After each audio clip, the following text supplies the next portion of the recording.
Salut à tous et à tous, c'est Comics Force, j'espère que vous allez bien. Aujourd'hui, on se retrouve pour une nouvelle vidéo review. Voilà, on va parler un peu d'un comics que j'ai lu. C'est une petite trilogie, c'est en 3 tomes. Alors, c'est un coffret qui nous vient tout droit de chez iComics, comme on voit ici. Alors, c'est un coffret intégral de Scott Pilgrim, l'édition en couleur. Alors, coffret, déjà, on va parler vraiment dans le thème qui est Scott Pilgrim, un truc avec énormément de références de la pop culture, un truc un peu pas vraiment old school, on pourrait pas dire ça, mais dans les années 2000-2010 quoi. Donc vraiment un super objet. À l'intérieur du coup on a ces 3 tomes, je vais vous montrer dans le sens. On a 3 tomes du coup avec un ex-libri de Ramona Flowers qui est une des personnages principaux de la série. Comme on voit juste ici, à côté de Scott Pilgrim. Alors, on a les 3 tomes. Aujourd'hui, je vais essayer de vous présenter sans spoiler. Enfin, je ne vais pas vous spoiler en tous les cas. C'est pas le but. C'est une œuvre qui est culte, pas que dans le monde du comics, dans la pop culture en général. J'avais déjà entendu le nom plein de fois, mais j'ai jamais pensé à me lire ça. Jusqu'à ce que j'achète ce coffret lorsqu'il est sorti. J'ai mis beaucoup de temps à le lire. Parce que c'est des comics qui sont pas très grands. Pour comparer avec un format basique, bon là c'est une single issue, mais bon, vous comprenez à peu près le délire. C'est assez petit, c'est limite format manga en fait au final. Quand je prends un manga à côté, comme vous allez le voir, j'en ai pas sur moi, mais c'est vraiment presque un grand manga quoi, une édition perfecte. Donc c'est assez particulier, honnêtement, mais pourquoi pas. Je me suis dit que ça j'allais passer le cap, moi ça me dérange pas forcément des petits formats, mais c'est vrai que l'édition, même si elle est très belle, c'est du hardcover, ça me donnait pas super envie de le lire, c'est pas un truc hyper attractif je trouve, mais ça reste qualitatif.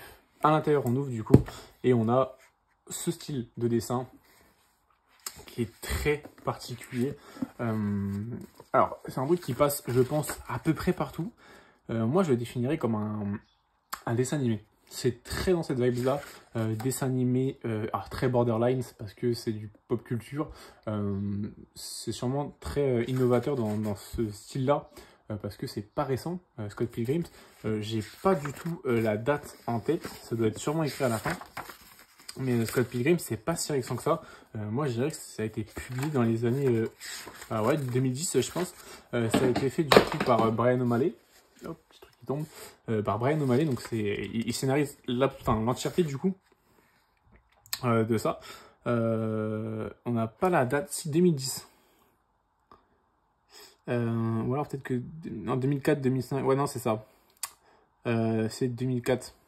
Ouais, donc c'est début des années 2000. Donc c'est assez ancien. Et ouais, style un peu cartoon, dessin animé. À la fois manga, aussi très manga, c'est énormément inspiré manga.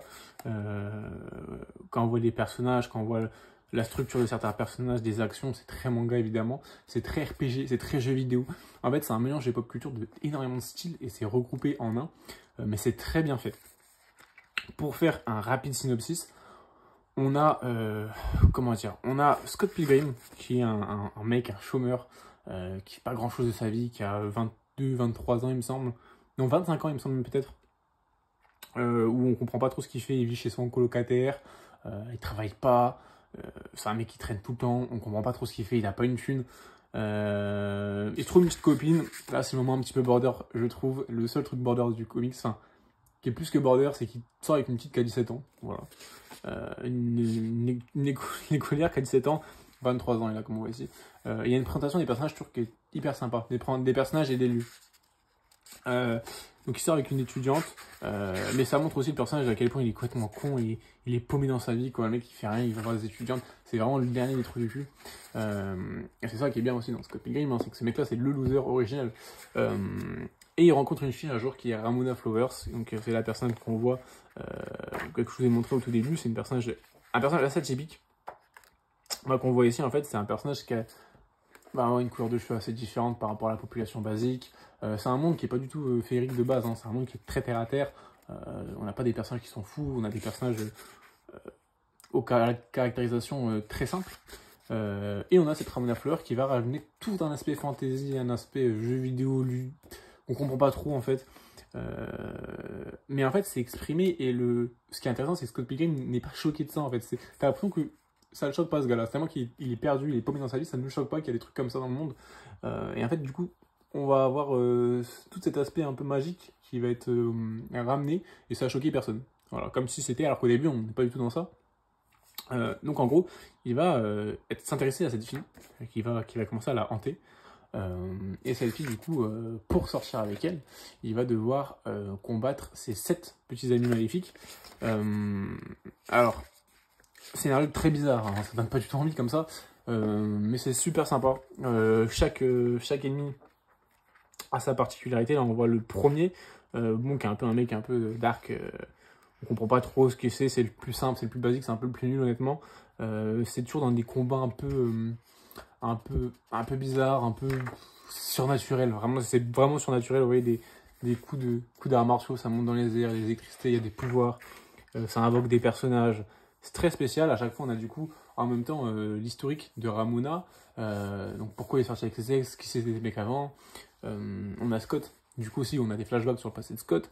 Les personnages qui sont autour de Scott et Ramona qui sont super intéressants aussi, qui sont vraiment cool. Jusqu'à la fin, bon, je vais spoil, enfin c'est pas vraiment un spoil, hein, c'est pas du tout un spoil même, mais pendant 10 secondes, moi je pensais que, même si t'as l'impression que c'est spoil à la fin, c'est sûr qu'ils vont finir ensemble, c'est le principe du comics, et je me suis dit, attends, mais il va peut-être finir avec sa pote au final, Scott, il va peut-être pas finir avec Ramona, mais en fait non, c'est super intéressant. Je trouve que tu as des super bons trucs dans le comics. Ça apporte vraiment un vent de fraîcheur. Ça se lit très rapidement. Ça se lit vraiment rapidement.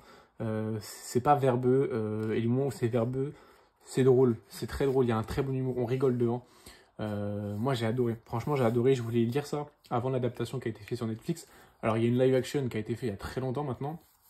Enfin, pas mal de temps. Et là, ils ont ressorti une série, Scott Pilgrim.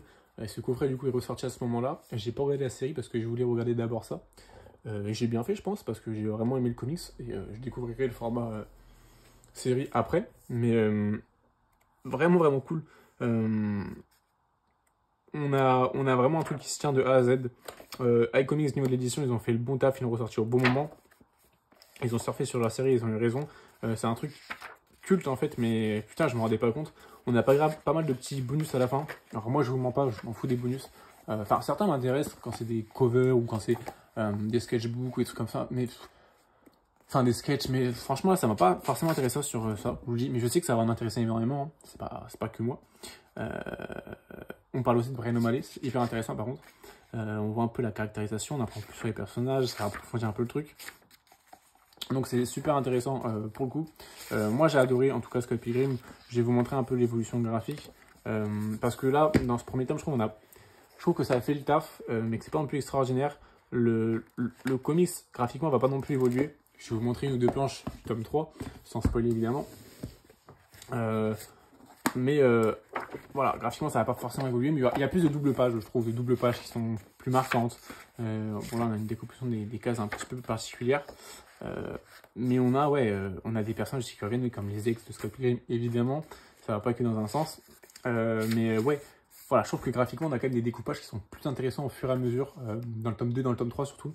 Je trouve qu'il joue mieux avec le découpage de cases, et pourtant c'est le même dessinateur. Mais voilà, c'est même plus beau, hein, comme moi, graphiquement, c'est vraiment plus beau. Et c'est pas dégueulasse, c'est vraiment pas dégueulasse. Je pense que ça va plaire graphiquement à un public assez large, même si c'est pas du mainstream, c'est vraiment côté un peu manga dessiné parfois. Vraiment cool, c'est un truc que je recommande fortement. Voilà, pour ma petite vidéo review sans spoil de Scott Pilgrim, même si, à vrai dire, il n'y a pas vraiment de choses à spoil, hein. La fin, même si tu la connais d'avance, ça change rien, ça change absolument rien. Je trouve que c'est un truc, voilà, c'est un truc à acheter, ça coûte un petit peu cher, il me semble que c'est 79 €, mais comme on voit là, sur le tome 1, 2 et 3, on est à 400 à 450 pages, donc c'est pas non plus déconnant, ça te fait 1200 pages, et bon, ouais, alors certes, tu dépenses 70-75 balles, mais tu as 3 tomes qui vont tenir dans le temps parce que c'est du dur. Ça fait vachement beau dans la bibliothèque. Je sais pas s'il reste des coffrets par contre, je vais être honnête. Je sais pas s'il reste des coffrets ou il reste que les tomes uniques. Mais même si vous reste que les tomes uniques et sans le coffret, allez les gars, c'est pas grave. Franchement, c'est pas grave, allez-y quand même dessus. Ça vous fait 3 tomes qui vont durer dans le temps, c'est une bonne histoire. Ça, c'est un truc que tu peux en parler avec tes potes, tu peux le prêter, tes potes vont kiffer. C'est vraiment cool. Je trouve que c'est vraiment une bonne découverte. Souvent les trucs cultes, moi je suis déçu, vous le savez. Et j'aime pas forcément aller dessus. Là j'ai été et franchement, j'ai vraiment pas regretté. Vraiment une très très bonne découverte. Bryan O'Malley, je le connaissais pas. Ou alors je m'en souvenais pas. Mais c'est pas un mec qui m'a marqué en tout cas. Mais là pour le coup, sur une petite série indé comme ça, c'est vraiment génial. Et je comprends toute la hype pop culture que ça a. Enfin, toute la hype que ça a eu. Et je trouve que ça a sûrement afflué de la pop culture parce que c'est des codes qu'on retrouve souvent dans d'autres choses après. Notamment des introductions de personnages ou des méthodes qu'on retrouve dans d'autres comics ou même mangas hein, après, clairement.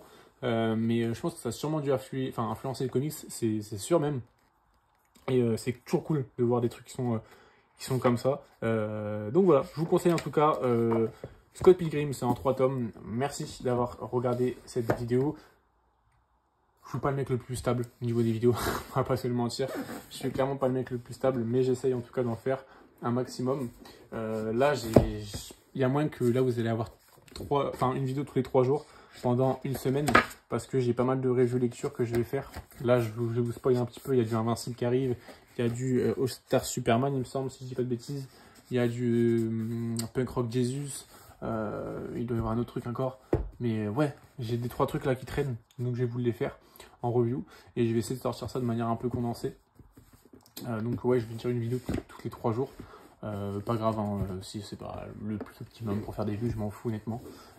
Et je vais vous faire aussi des reviews sur des trucs VO que j'ai lus récemment. Ça peut être aussi intéressant, même si c'est un peu daté maintenant. Voilà, merci à tous pour votre visionnage. N'hésitez pas à me dire en commentaire ce que vous pensez de Scott Pilgrim. Ça m'intéresse pour le coup de voir un peu l'avis des gens, que ce soit des gens qui l'ont lu à l'époque ou des gens qui l'ont lu récemment, Scott Pilgrim, pour voir un peu l'avis. Parce que je sais que c'est connu, mais c'est vrai que peu de gens en parlent, notamment sur YouTube. Je sais qu'il y a Néo qui a fait une vidéo dessus, que j'ai pas vu d'ailleurs, parce que je voulais pas me faire influencer. Mais c'est vrai que peu de gens en parlent, et je pense que peut-être que les gens ont l'acheté avec cet intégral-là, ont rattrapé leur retard comme moi, ou peut-être des gens l'ont lu à l'époque parce que c'est culte. N'hésitez pas du coup à m'en parler, voir si vous avez vraiment aimé, comme moi vous trouvez que c'est une série, vraiment une bonne série sympathique, ou si vous n'avez pas aimé évidemment, c'est cool de débattre sur ça. En tout cas, je vous souhaite une bonne journée ou une bonne soirée, et surtout de très bonnes lectures.